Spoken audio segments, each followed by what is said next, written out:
Hello student, आज हम बात करने जा रहे हैं सब फाइलम यूरोकॉर्डेटा की।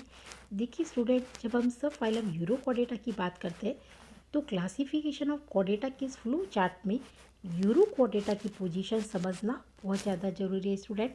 देखिए, कॉर्डेटा को टू ग्रुप्स में डिवाइड किया गया। One is the protochordata and second is the euchordata.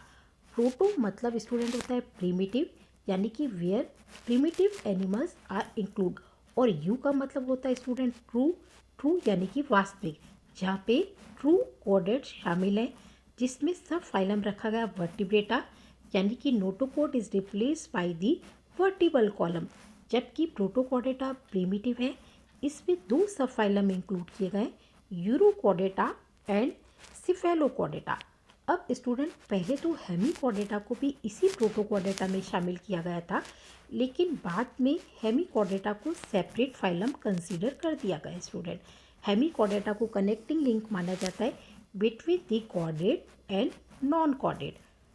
अगर हम आगे देखते हैं स्टूडेंट कि प्रोटोकॉर्डेटा में अब सिर्फ दो शामिल हैं, यूरोकॉर्डेटा एंड सिफेलोकॉर्डेटा। अगर हम देखते हैं कि what is meaning of the urochordata, urochordata का क्या मीनिंग है। यूरो यानी कि tail, where notochord is present only in the tail region, तब उसे यूरोकॉर्डेटा में शामिल किया गया है। देखिए स्टूडेंट, जब हम कॉर्डेटा का स्टेटमेंट पढ़ रहे थे तो हमने एक स्टेटमेंट ये पढ़ा था, notochord should be present at any stage of the life. Life की किसी भी स्टेज में जब नोटोकॉर्ड शामिल होती है तो उसको हम कॉर्डेटा ग्रुप में रखते हैं। इसके लिए स्टूडेंट, अगर हम ये डायग्राम देखें, लार्वा ऑफ द हर्डमानिया, इसके टेल रीजन में नोटोकॉर्ड शामिल है स्टूडेंट, जबकि एडल्ट में टेल रीजन रिड्यूस हो जाता है, डीजनरेट हो जाता है। ये हर्डमानिया के एडल्ट का डायग्राम है, जहाँ हमें कोई भी टेल दिखाई नहीं दे रही, जबकि लार्वा रीजन में हमें टेल दिखाई दी थी। अब स्टेटमेंट आता है, they are exclusively marine. Protochordate के सभी एनिमल मैराइन होते हैं, इसमें हमारे पास कोई भी एक्सेप्शन केस नहीं है जो कि फ्री आपको मिल जाए फ्रेश वाटर में स्टूडेंट। अब दे में बी सोलिटरी यानी कि सिंगल, दे में बी एग्रीगेटेड मतलब, एंड दे में बी कॉलोनियल। अब इस अगर स्टेटमेंट को हम समझते हैं स्टूडेंट, तो आप देख सकते हैं हमारे पास ये डायग्राम है, ये पायरोसोमा है, ये कॉलोनियल है स्टूडेंट, और ये डोलियोलम है, ये सिंगल है, पर इट इज़ पेलेजिक, ये पेलेजिक फॉर्म में मिलता है। जबकि अगर हम हर्डमानिया को देखते हैं तो ये फ्री स्विमिंग लार्वा है, और अगर एडल्ट को देखते हैं तो ये सीडेंट्री है। यानी कि तीनों स्टेटमेंट हमारे पास जो हमने लर्न किए वो अप्लाइड होते हैं कि सॉलिटरी, सिंगल, एग्रीगेटेड ग्रुप में।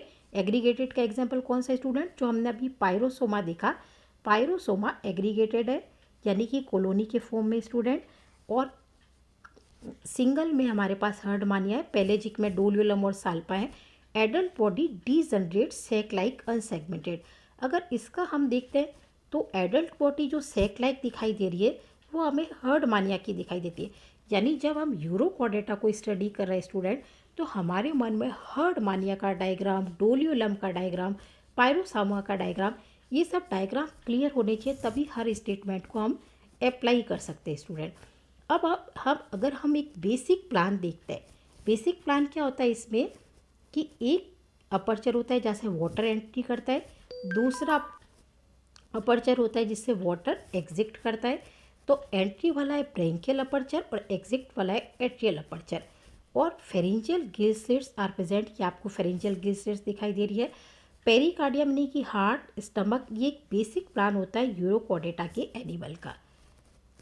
अब देखते हैं, body is covered by a protective test. इसका जो कवर होता है उसको बोलते हैं test, and test is made up by tunicin. इससे इसका एक नाम दिया गया है स्टूडेंट कि ट्यूनिकेटा। ट्यूनिकेटा क्यों कहते हैं, क्योंकि इसका जो आवरण होता है, टेस्ट होता है, वो ट्यूनिसिन का बना हुआ होता है। एक टर्मिनल ब्रेंकियल अपर्चर, जैसे कि मैंने अभी इस डायग्राम में दिखाया, ये ब्रेंकियल अपर्चर है और ये वाला एट्रियल अपर्चर है स्टूडेंट। सिलोम एब्सेंट, और सिलोम के बेस पे एट्रियल कैविटी प्रेजेंट होती है, यानी सिलोम की लाइनिंग मेसोडर्म से होती है, जबकि एट्रियल कैविटी की लाइनिंग एपिथेलियम एपिडर्मल लाइनिंग होती है। Notochord present only in the larval tail region. Herdmania का एग्जाम्पल ले सकते हैं इसमें हम। ये हर्डमानिया का एक बेसिक प्लान है। ये गेज स्लिट्स आपको दिखाई दे रही है, ब्रैंकियल अपर्चर दिखाई दे रहा है, एट्रियल अपर्चर आपको दिखाई दे रहा है। एलिमेंट्री कैनाल कंप्लीट, जो कंप्लीट होती है रेस्पिरेशन थ्रू द गेज slits, blood vascular system open, excretory gland or pyloric gland और नेफ्रोसाइट ग्लैंड। ये इंटरनल एनाटोमी है जिसमें आपको गेज स्लिट्स यहाँ पे दिखाई दे रहे हैं, इंटेस्टाइन दिखाई दे रही है यहाँ पे, पेरिकार्डियम, गोनेट्स दिखाई दे रहे हैं। लेकिन आपको इतनी इंटरनल एनाटोमी की स्टडी करने की जनरल कैरेक्टर में ज़रूरत नहीं है। जब पर्टिकुलर हर्डमानिया का चैप्टर आता है तब आप इसको डिटेल में स्टडी कर सकते हैं स्टूडेंट। अब एक वर्ड होता है रिट्रोग्रेसिव मेटामॉर्फोसिस। हर्डमानिया में रिट्रोग्रेसिव मेटामॉर्फोसिस पाया जाता है। अब what is this retrogressive Metamorphosis student?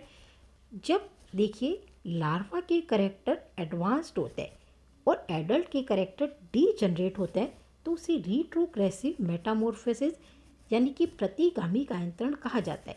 क्योंकि यहाँ देखिए कि टेल रीजन डेवलप्ड है, टेल रीजन में नोटोकोड भी प्रेजेंट है, नर्व कोड भी प्रेजेंट है, जबकि धीरे धीरे ये डीजनरेट हो रही है और एडल्ट में सिर्फ न्यूरल गैंग्लियन के फॉर्म में नर्व कोड, नोटोकोड ये बसती है यहाँ पे और ये डीजनरेट हो जाता है। न्यूरल कॉम्प्लेक्स का फॉर्मेशन होता है यहाँ के डोर्सल रीजन में।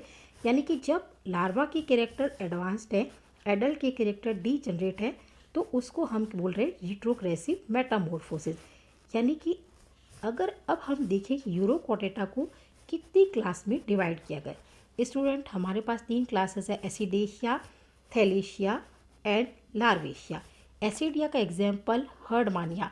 अगर हम यूरोकॉर्डेटा को लर्न करना चाहते हैं तो हर्डमानिया का डायग्राम, उसके लार्वा का डायग्राम आपके पास होना चाहिए। और अगर आप थैलेशिया को लर्न करना चाहते हैं तो पायरोसोमा का डायग्राम, ये जो कॉलोनी वाला है, डोलियोलम जो बैरल शेप्ड है उसका डायग्राम आपको मन में रखना होगा, एंड लार्वेशिया ओइकोप्लूरा अपेंडिकुलेरिया का डायग्राम, जो कि आपको थोड़ा सा मन में आपको पिक्चर होगी तभी स्टूडेंट आपके ये कॉन्सेप्ट क्लियर होंगे। अब बेसिक क्वेश्चन क्या बनते हैं student? What is retrogressive Metamorphosis यानी कि प्रतिगामी कायांतरण क्या है? जब हमने देखा कि लार्वा की कैरेक्टर एडवांस है और एडल्ट की कैरेक्टर डीजनरेट है तो उसको हम रिट्रोग्रेसिव मेटामॉर्फोसिस कह रहे हैं। और why tunicata name is given because that is made up by the tunicin. Give another name of the sub phylum urochordata. इसका अनदर नेम अपन बोल सकते हैं स्टूडेंट सी स्क्वर्ट यानी कि समुद्री पिचकारी।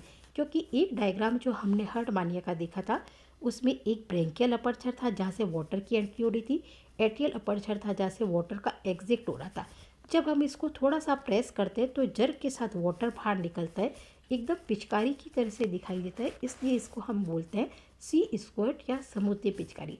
देखिए स्टूडेंट, कोई भी कॉन्सेप्ट आपको लर्न करना हो तो बेसिकली जो डायग्राम हमने देखे वो सब डायग्राम आपके मन में पिक्चर क्लियर होनी चाहिए, तभी आप अपने क्वेश्चन को आसानी से सॉल्व कर सकते हैं। Thank you student. होपफुली आपको ये वीडियो पसंद आया होगा। अगर ये वीडियो पसंद आया तो हमारे